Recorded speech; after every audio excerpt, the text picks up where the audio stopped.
Bon, salut à tous, aujourd'hui on est là pour parler du plan étudiant. Oui. Alors oui, je sais, on vous en a déjà parlé, mais là la fac est bloquée, et du coup on va vous expliquer pourquoi. Oui.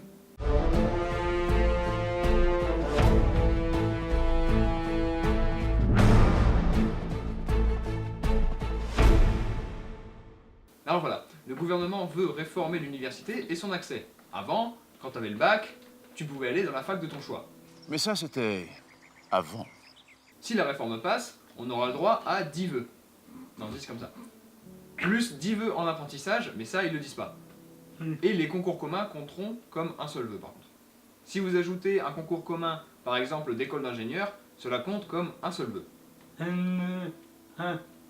Alors oui, c'est fiable, mais pour chaque vœu, il faudra fournir un CV, donner le classement de ton lycée, une lettre de motivation, une lettre de recommandation, ton bulletin de notes, une pièce d'identité, la profession des parents, ta taille, ton poids, ta couleur de peau. Ah non, non, les 3 dernières là, c'est illégal. Mais s'ils pouvaient demander, ils le feraient. Voilà, ça c'est les papiers dont tu auras besoin pour t'inscrire. Déjà pour t'inscrire, il faudra que tu aies réussi à passer tous les pièges du logiciel.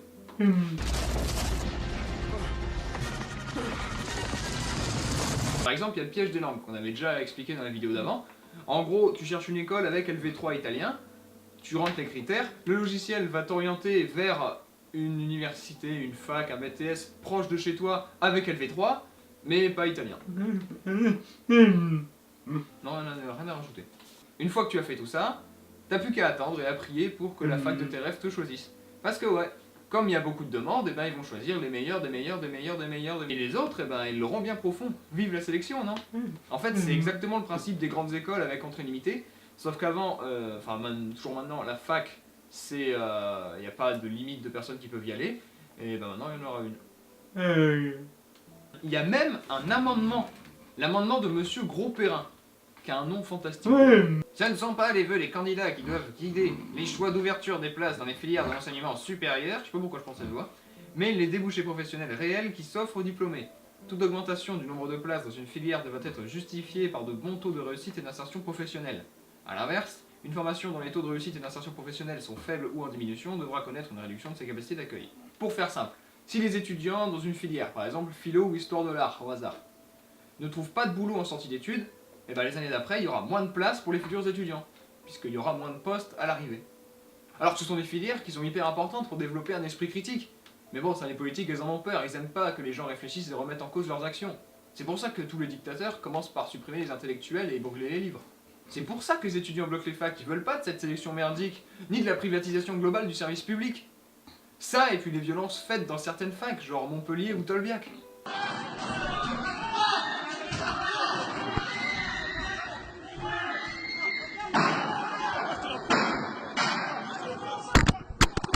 Ils sont arrivés, ils ont foutu les gens au sol, ils les ont traînés dehors, ils les ont frappés. Il y a plusieurs personnes qui sont parties avec les pompiers. Ah, c'était pas des violences, juste quelques coups pour leur remettre les cités en place. Oui, bien sûr, oui, ça, et puis les frapper avec des barres de fer. La barre du fer.